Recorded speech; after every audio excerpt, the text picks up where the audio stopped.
Hi, everybody. Okay, let's see if we can. Thinking I need to plug this in.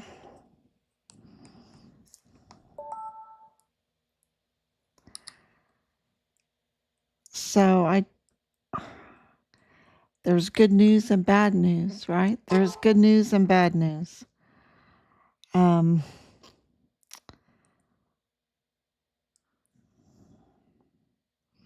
hope everybody is getting ready for the storm. If you live in the wake of the storm, which is a lot of people, I bought two sleds just in case we wanted to have a little fun in the storm. Um, wow. Okay, so let's see. We are doing really well, but there's good news and bad news. And so I want to get started and make sure that I'm on. Looks like I'm on. Thank you. And I'm coming on pretty late, burning the midnight oil. And I don't mean to do that. I want to come on really early sometimes, but the messages we're, reaching a lot of people right now. We're reaching millions.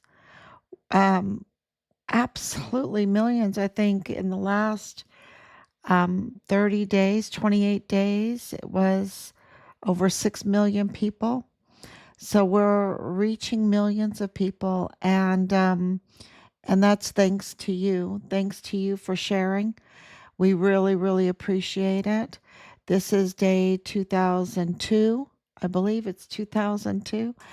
Um, and so much information is coming in. We got to wrap our heads around it all. And a lot of people are coming forward because we're earning their trust. And if I don't get back to you, it's not because I don't care. It's not because we're not interested. We are very interested. It's because we're reaching a lot of people and a lot of information is coming in right now.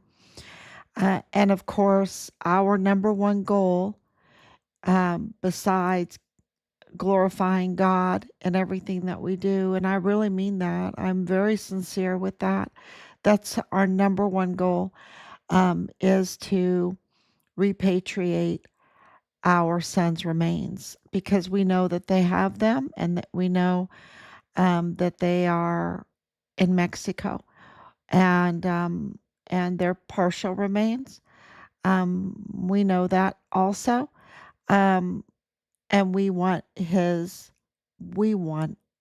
our son. We want our son. And, um, and of course, we want accountability for what they did to our son. And this goes to the title of today so we can get started because this is about an evil cult, right? You know that. This is about an evil cult. And there's no other way to put it to you. That's the bad news. This is about an evil cult. And that's the facts. And the evidence absolutely, it's crying out from the stones that this is about an evil cult. So, and many, and I think, you know, many, well, let's get started. Day 2002, since Richard was forcibly removed from his barracks room on Fort Bliss and forced downstairs to the arms room, which is a soundproof room, um, where his life was taken. And his body then was stolen off of Fort Bliss and trafficked to Mexico. Evidence indicates there's a huge possibility that his organs were also taken, were harvested. Um, Evidence indicates very strongly that they profited off of Richard's remains, okay, in many different ways. In many different ways. So, This is, you know, this is about an evil cult. And it has infiltrated into our country, into other countries. If you're a theologian, you absolutely know this. Um, these warnings and everything. But this is the evidence is so overwhelming that I have to come out and say it. Um, that's the bad news. That's the bad news that I want to talk about. The good news is that we received a phone call today that congratulated us for our post. And it's not a post that has gone really viral. It has thousands of views, right? Thousands of views. I haven't looked at the total number right before I came on. I should have done that. Um, so it's not the most popular post, um, but it is a very, very important post. And what was the phone call about? Congratulating us for absolutely breaking the Walmart case, confirming, corroborating what many investigators, multiple investigators, have already confirmed that the Walmart crime scene was staged. That the Walmart crime scene was staged. That the shooting of Alexander Gerhard Hofmann was a professional hit execution that was done by somebody else besides Patsy. Okay? It was done by somebody else besides Patsy. And our post absolutely proved that it was already done before he even entered the Walmart. Also, the prior pictures of Patsy being in the Walmart earlier that day shows many people around him coming into the entrance, being in the McDonald's. When he is coming in after Alexander is laying on the floor there at the west entrance, he is it's empty, right? It's empty. The Walmart is empty. The entrance is empty. Um, so this is a staged shot. Absolutely. And I'm not saying that other people were not killed, were not injured. I'm not saying that. I'm saying that the crime scene was staged, was tampered with and staged, and that Patsy was not a lone shooter. And this is not me saying it. I'm just the conduit, right? I'm just from the evidence to you. I'm the mouthpiece. And I'm saying to you that the evidence confirms that Patsy came in after Alexander was already down, which confirms that there were multiple shooters, not a lone wolf. Also, that the narrative that they, in one day, they already had the false narrative pre pre-scripted, right? That this would be an attack on President Trump because Beto O'Rourke was running as his opponent, was running for president of the United States, and his big competition was President Trump.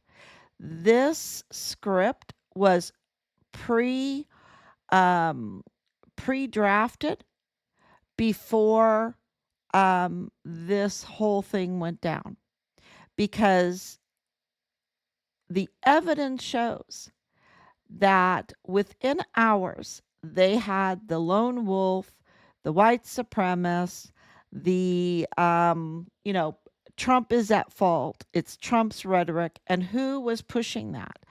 It was the mayor, DeMargo, El Paso Mayor DeMargo. It was Beto O'Rourke, and it was Veronica Escobar. Okay. Um, and those that are on their teams and supporting it. They were all pushing this false, pre-scripted narrative to it was a political, but yet it was a a an attack on President Trump because he had John of God arrested down in Brazil. He had El Chapo arrested. He had many people. He was really fighting. Remember, John of God, who was pushed by Oprah, who Oprah endorsed Beto O'Rourke. Okay. I didn't make that up. I didn't, you know, pull it out of a hat or whatever. These are all facts that happened.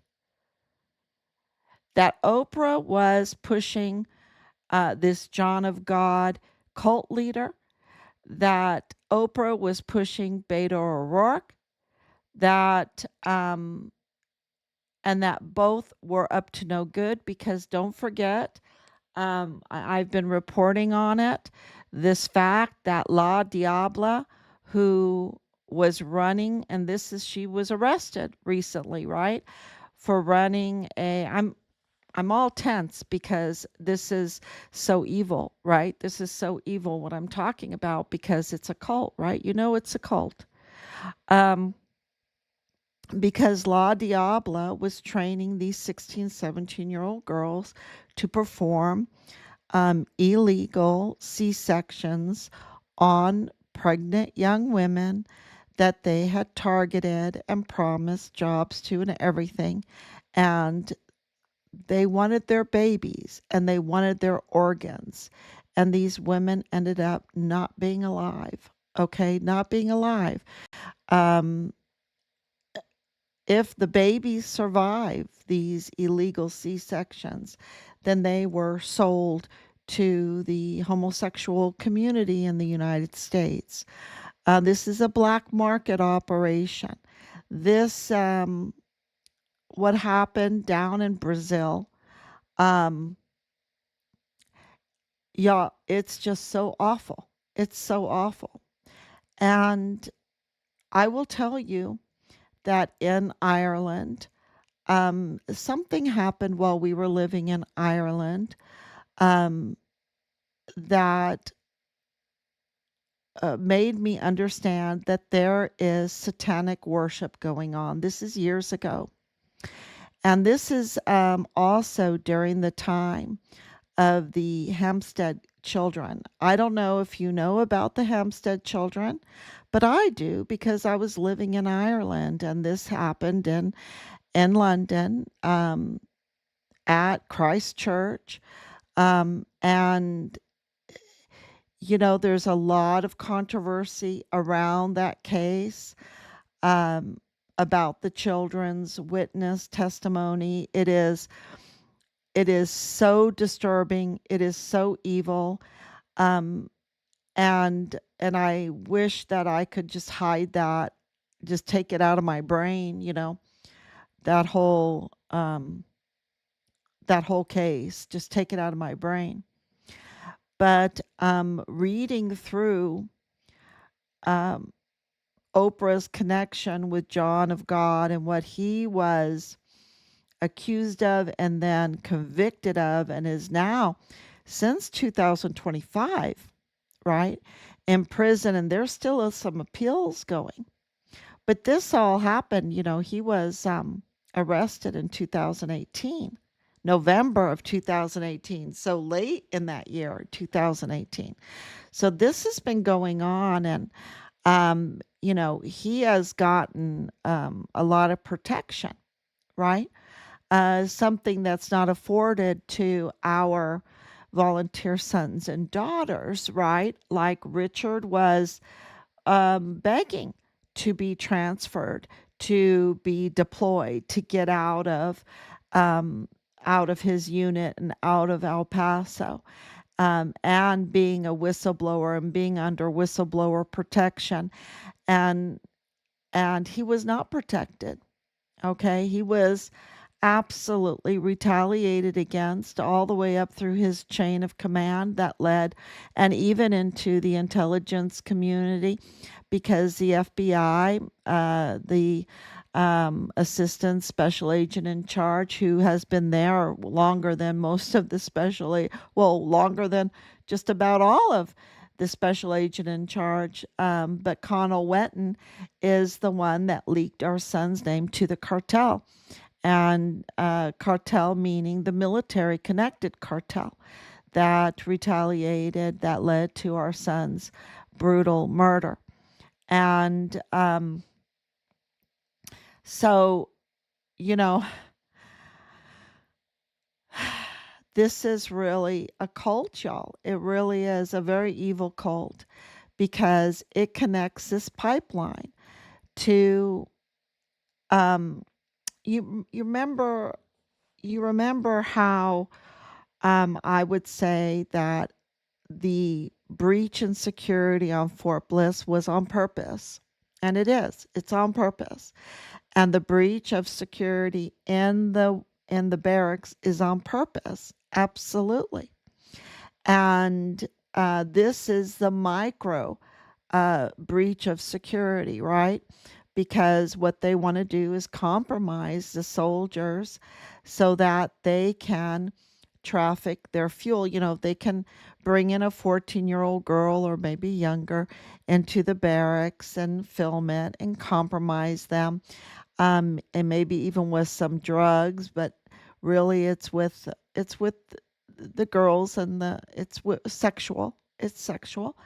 And then if they say, wait a minute, I thought we had 5,000 weapons and you have here only 30. Oh, shut up. Weren't you the one with that young girl? Right? Oh, I thought we had 1,000 gallons of fuel in here. Now we only have 30. Oh, shut up. Weren't you with that young girl? And yesterday we received a confession from a soldier that absolutely was heart wrenching, but corroborated everything I'm saying right now. And we have a mountain of um, those kind of confessions, and it is moving. It really, and thank you so much to each and every one of them. The more, the better. The bigger the mountain, the better. We need the biggest mountain of evidence, because this is about an evil cult. And when you're dealing with something like that, um, you have these cult members um, infiltrated into our society, into our agencies, into our organizations, into our institutions, and their loyalty is to that evil cult. And and so it make how do you preserve freedom, but yet destroy an evil cult?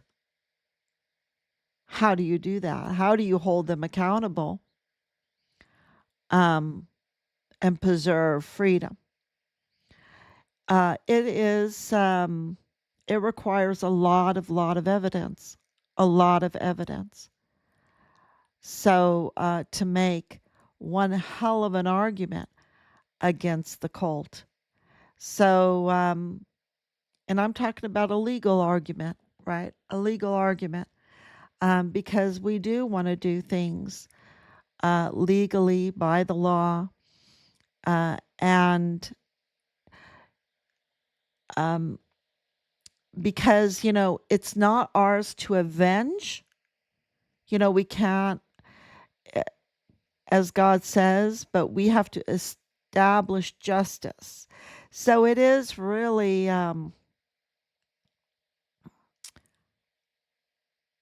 a a just um, a work of self-control, a work of self-control because you have to control your own anger, and you have to do a lot of work to identify the crimes, document the crimes, and file the crimes. And so when people say, oh gosh, it's taking so long, and I'm like, you know what? I think 5.5 years, um, it's just been a miracle. It's just been a miracle that we have been able to stay steadfast and identify all of these crimes, document them, and file them. And here we are at this huge pipeline of a pipeline that only an evil cult would require. It's a pipeline that only an evil cult would require. So the pipeline and everything about it is the evidence that this is all about an evil cult. Because nobody else would require this. And just like they use these young girls or other things to compromise our volunteer sons and daughters in the military and the barracks, in the business world, in the political world, it, they use the evil pipeline products, and I'm talking about babies, as initiation,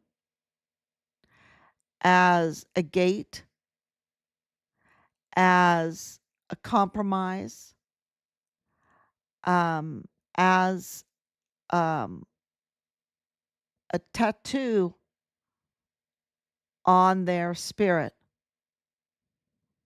an evil tattoo on their spirit, that they would have to engage in the worst type of crimes against babies, that they would have to engage in that in order to enter into the world of appointments, of business contracts, of profits, illicit profits, yeah. And used to be, it would be other things, like engaging in homosexual acts or things like that. Before that, it would be in just affairs, um, engaging in affairs when you're married. And, those two, it spiraled down into this very dark um, hell. And here we are with a pipeline that screams only a very evil cult could require um, this type of pipeline, and it's big. And the person, besides uh, besides well, the people, besides the people that have been chipping away at this cult, okay? um, has been President Trump. I don't think that John of God would be in prison right now. I don't think that Elmaya would be, or El Chapo, or many, like right now, 39 other cartel leaders were extradited to the United States. Um, I don't think that Miss Universe would have been exposed. I don't think that Cesar Paneche's mansion would have been raided, which confirmed that they were siphoning oil from Pemex, from the people of Mexico. I don't think that that would have happened. That's why, and on and on and on and on. And I don't think we would have ever gotten the in the line of duty declaration. Um, I don't think so at all. Um, and there must be so many other things, but of course, the attacks are really the biggest evidence. The Walmart mass shooting, or Walmart shooting, the executions, this staged scene, just all of that, just to silence what Richard was reporting on, that was corroborating President Trump's administration's objectives, and President Trump being really the major target um, to oust him, by tampering with the 2020 election. I was at January 6th. I understand what happened at January 6th. Um, I never planned on going there. It happened like by accident. We were rushing around, working all through the night to get all those prayer candles organized and the flyers. Um, God wanted us to go and to see it, and to be able to understand what happened there. And it was absolutely a plot against President Trump, um, to oust him. Why? Because his administration, his leadership was his administration that arrested Jeffrey Epstein, right? And we know, because of our, I know I'm very emotional right now talking about this, because of, you cannot even remember the Hempstead children without crying, okay? And what all they said. Um, and I will tell you this, because of our connection with the military and being Anglican, and I'll tell you a little story. So we, lived in Germany. We were living in Germany. Um, uh, Rob was working in Landstuhl, Germany, where, which is, I'm very familiar with Landstuhl, Germany.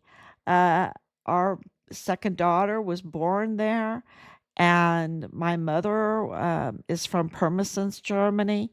I went to school in Pirmasens, Germany when I was a girl for a couple years. I know that area very well. We uh, just by God's grace, we were there, um, and we attended St. Albans, a little chapel there on post at Launchstool.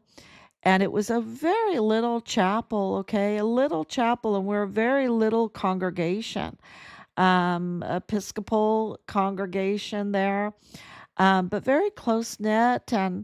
Um, and there's a lot of empty buildings up there on Launchstool, which is the medical center that is being replaced by, I mean, it's this beautiful hospital, old hospital, but very adequate for what the American military needs, but yet they wanted to build this. They contracted for a $1 billion new hospital. $1 billion, y'all, not like 100 million, not like 200 million. I mean, it was just, and for that small American community, it was weird to us, right? But anyway, so Rob, we were going to this little chapel, a lot of empty buildings, a lot of empty buildings on Ramstein, which has NATO on it. A lot of empty buildings on Volga Way, which is Army. Ramstein is Air Force. Plenty of places because it used to be a pretty big military community, and of course, it shrunk down. But it was our chapel, and I think other people have this same story, that was picked. Um, and I can tell you story after story about just trying to keep this service going, right? Just trying to keep this service going. And what um, people understand about liturgical services, um, the altar is very important to us. The tabernacle is very important to us. Um, and the army leadership decided to allow the satanic cult to use that little chapel for their service as well. And there, it wasn't like there was no other place to go because the Orthodox Christians were also in there. And they have also um, a, a lot of needs for their place of worship. And so the tampering of that chapel, a teeny chapel, I'm serious, teeny chapel, it was so disrespected. And what we knew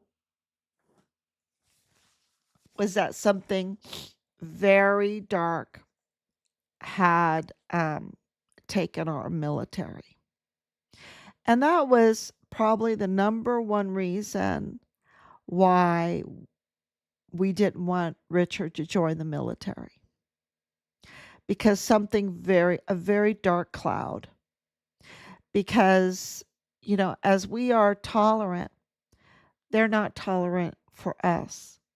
As we are respectful to others, they're not respectful to us. And this was a real stamp of a boot. It was really so disrespectful. I just can't even tell you. And so we knew. So with the experience there in Ireland, and I don't want to go into that whole experience, and knowing that there is satanic cult in Ireland, and of course, in the military because of, it was right there in our face. And then of course the Hempstead children that wound up in California, just to let you know. Then all of this pipeline, there is no doubt. In January 6th, that this is about an evil cult that requires the worst type of crimes against little babies, of course, children, of course, pregnant women, crisis pregnancies, and that requires disposals So a very compromised funeral home um, fraud, and then collecting on it. Um, what they did during 2020 with the whole Cobra strikes and making people mass, that's so satanic, right? It's so satanic. Because if you're in medicine at all, and this tells you that there are some really evil people in our medical field too. No mask could keep small particles, but I mean, I don't even believe in that stuff, but, um, none of it made sense. It was all a satanic cult and a rituals that they were forcing upon the world. Um, I don't just believe that. The evidence confirms it. The evidence confirms it. And now we're getting to who they are and who these people are, who was behind the taking of our son's life, and just the Walmart shooting. You have John Brian Crucius, who is Patsy's father, um, being in mind control. But don't forget that Lorraine Mayella was also in mental health. And so when you go through something traumatic like witnessing Alexander, whoever witnessed that or other things, then you seek out um, counselors, mental health. If the enemy is in that position, they can take witness statements and they can tamper with those records. So she's not a little player in this either. But to have her husband, Michael Mayella, and I'm not saying she did that, I'm saying she was in the position that is suspicious and that needs to be investigated. And with her husband, and and then her being in-laws with John Brian Crucius, all into mind control, with this connection with John of God, with this connection to Beto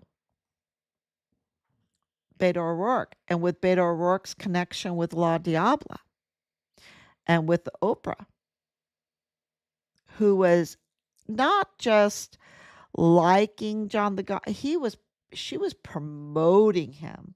She was working with him, okay? Working for him,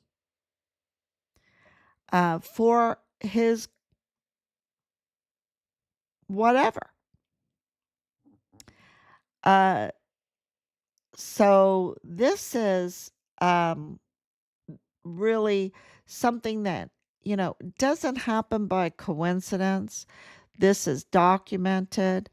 And with Michael Mayella being the El Paso federal courthouse manager, and them keeping this quiet, right? Keeping this all quiet, not reporting on it, not bringing it into the hearings. Where were the lawyers? I mean, these were millions and millions of dollars of taxpayer funds spent on these lawyers, and not one of them said, hang on for a minute. We have a conflict of interest here. We have a conflict of interest with Lorraine Mayella, a conflict of interest with Michael Mayella Sr., conflicts of interest with Michael Mayella Jr., conflicts of interest with Alexis Mayella, because they are the family of John. That's why you never saw John Brian Crucius, right? He was too busy, uh, you know, uh, with the wedding. he or he couldn't, they were keeping it quiet who he was and who he was connected to. Um and of course,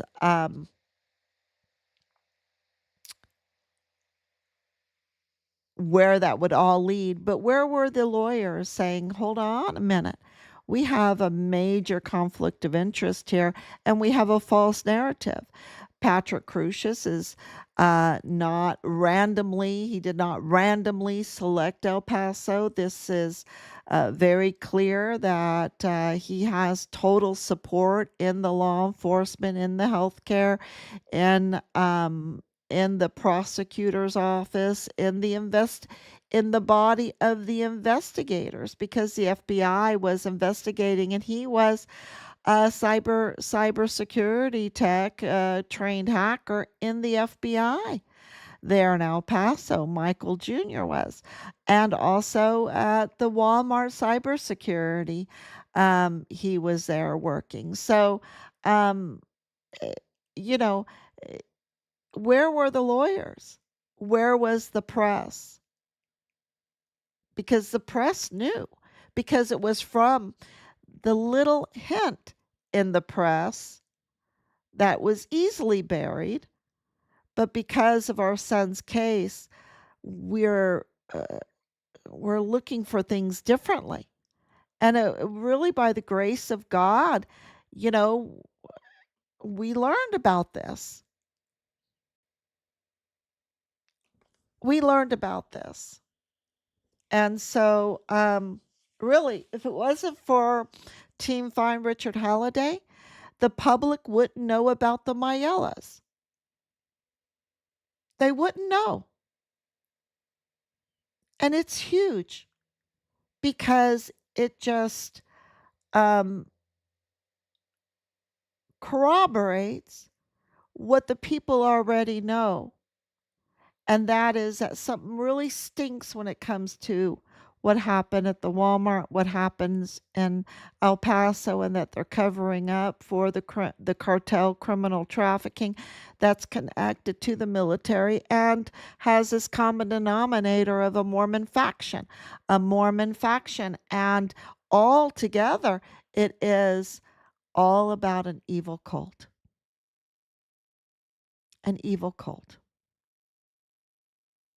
And this talk about nationalizing this, don't forget that Nadal Baim is a Palestinian arms dealer. This is not to nationalize anything. This is about an evil cult. And that requires um, a very evil pipeline. And that the ones that the evil cult, I think, might be called Trump derangement syndrome cult. And I'm not joking about that. I think that those that are like, I don't want this to be investigated, right? Why are you taking our protection away, meaning illegals, because the illegals are the ones they exploit. Especially, can you imagine? You can tell an illegal in this country, you don't do what we want you to do. We're going to turn you over. We'll come after you. Give us your kidney. Give us your kidney, right? Or give us your firstborn baby.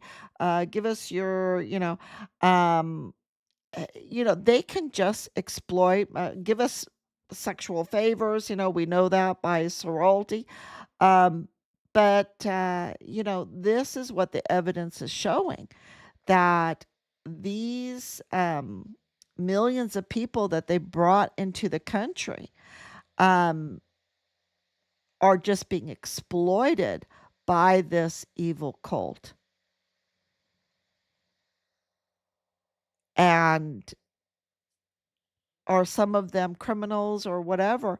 Yeah, and are some of them, do you feel sorry for them? Yeah, but they are vulnerable if they are illegally in the country.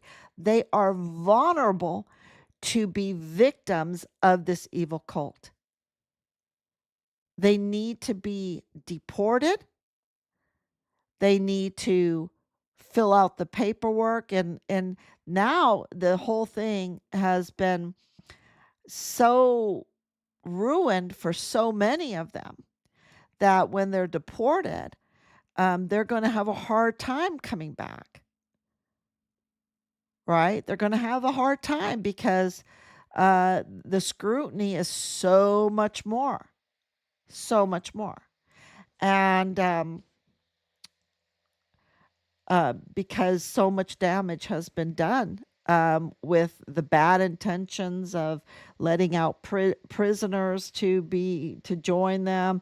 They were willing to exploit anybody, exploit people that were let out of mental health institutions, prisons, whatever, you know.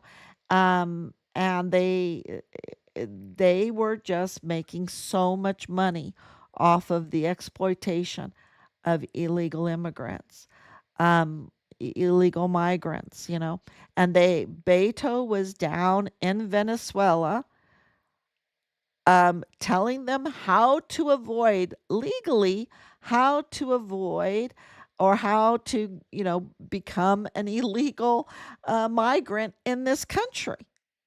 He was in Venezuela pushing it.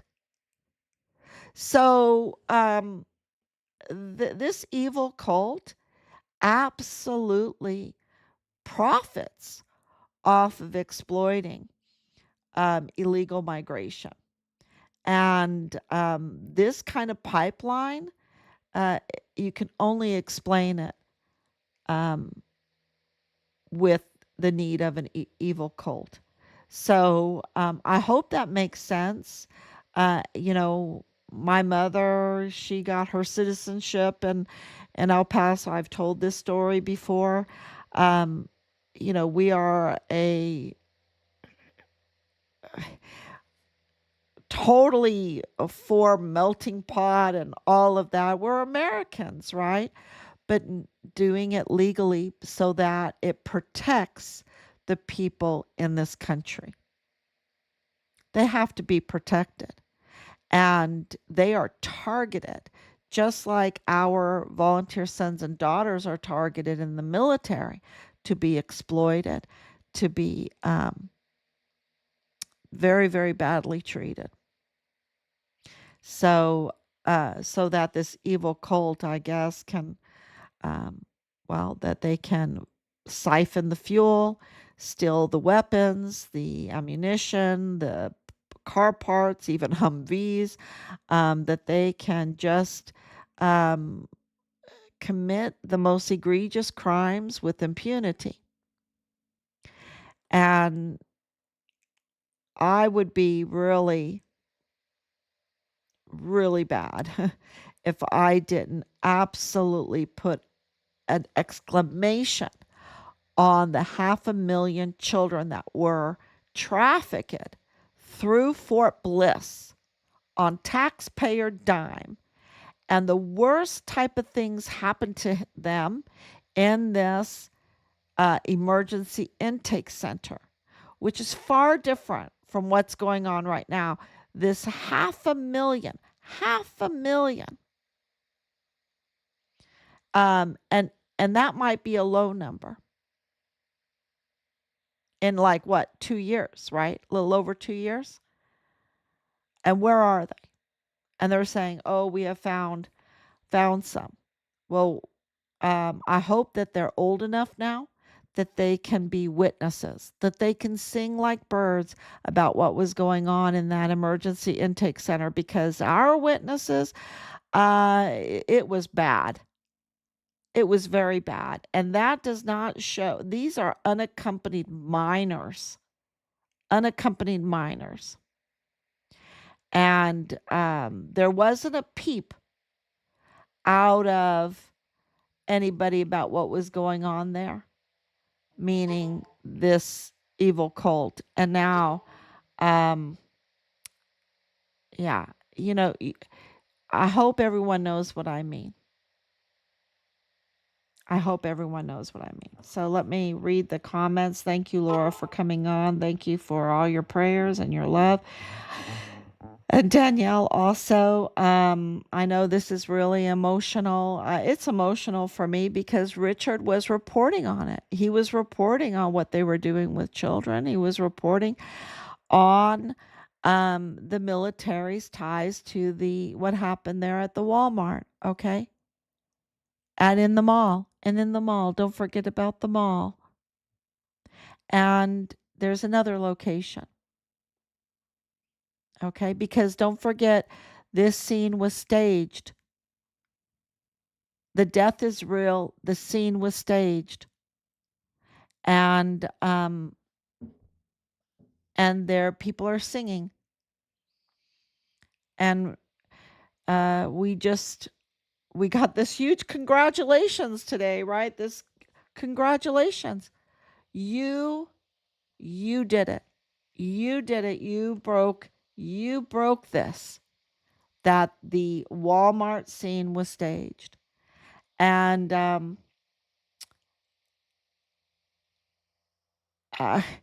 that was never our goal, right? That was never our goal. It was God's goal, and that's what I'm saying. We have to give glory to God on that one. Um, our goal, we want our sons' remains. They're keeping them from us, and we want them. And the people there in Mexico should demand it, because what they are doing with that Plenitude crematorium investigation is a disgrace. It's a total disgrace. That Hargi and the Carlos Manuel Salas and it's just only an evil cult can describe why they would do what they're doing. It's just, and so I had to, of course, go and pull up some verses, uh, because the verses are a hedge around us, right? And Hebrews 10:30-31 says, "For we know him who said, 'It is mine to avenge, I will repay.' And again, 'The Lord will judge his people.' It is a dreadful thing to fall into the hands of the living God." Yeah, that is such a comfort, right? Romans 12:19, "Do not take revenge, my dear friends, but leave room for God's wrath. For it is written, 'It is mine to avenge, I will repay,' says the Lord." And I've thought a lot about that. I thought a lot about that. And I'm like, okay, because through all of this, you just get so angry, and you've just got to control your anger, right? You got to control your anger, and you have to do things right. And the way you do things right is you apply what would God do, right? You apply. And I think, uh, that's how he works through us. And that's why I know we're going to get justice. So Psalms 37:12-13 says, "The wicked plot against the righteous and gnash their teeth at them. But the Lord laughs at the wicked, for he knows their day is coming."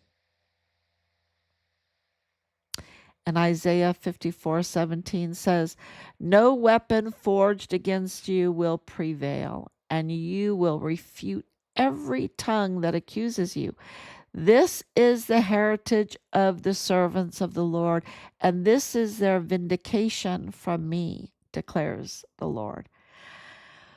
Wow. Yeah, because what they do is they will project what they're doing onto other people. And you just cannot be like a flower. You have to really be strong. This is where the armor of God comes in. You have to be really strong. You cannot cower. You cannot cower in this circumstance. And what God is telling you is not to cower. These are all, to give you courage, to give you courage. Because Psalm 19:16-17 says, "The Lord is known by his acts of justice. The wicked are ensnared by the work of their hands. The wicked go down to the realm of the dead. All the nations that forget God." That is, yeah. Um, you uh, make your little holes or your traps for other people, for babies, for children, whatever, you're going to fall in it. You're going to fall in it. You're going to ensnare yourself. And that is a lot of it gives a lot of courage through all of this and a lot of hope. Um, so finding that evidence, um, just like Nadal Baim, finding who he was, finding the Mayelas, um, all of this evidence that we have, finding out that the judges are all uh, imposters, finding out, it was Montoya was pretty easy, right? And Hicks, they're both usurpers. Um, Finding this stuff out was just, I hope that El Paso, it will make El Paso a better place to address and get accountability and get these wicked people out of their positions. And that's what we are absolutely fighting for legally, legally. And yeah, so thank you so much for sharing. The more you share, then you're on the team. You're on Team Farm Richard Halliday. The more you share, the more people know, the quicker the accountability will come. But the accountability is coming. Um, so, and it, you know, and you see it. You see it because the way, if you look at the map, the way all the arrests are going, because you can't just bring it all down, right? Because then you have starvation, right? You need to secure that economy. You need to secure the money. You need to secure the food. You need to do this in a methodical way, and that's what's been happening. It's just incredible. Um, so I hope it keeps on going like this. And your sharing means the world, and it keeps us all in check, right? It keeps us all in check. So thank you so much. And I want to read Lainey, thank you for all your prayers. And Lisa Northrup, let me read what she has to say. First, thank you for your son's service to our country and bringing this forward. He will be rewarded in heaven. Yes, the truth of all this evil will be revealed. Praying for strength and peace to you and your family. God wins. Thank you. And I think I'm going to end on that because that was absolutely beautiful. And thank you so much. Please share. Please get the notification bells.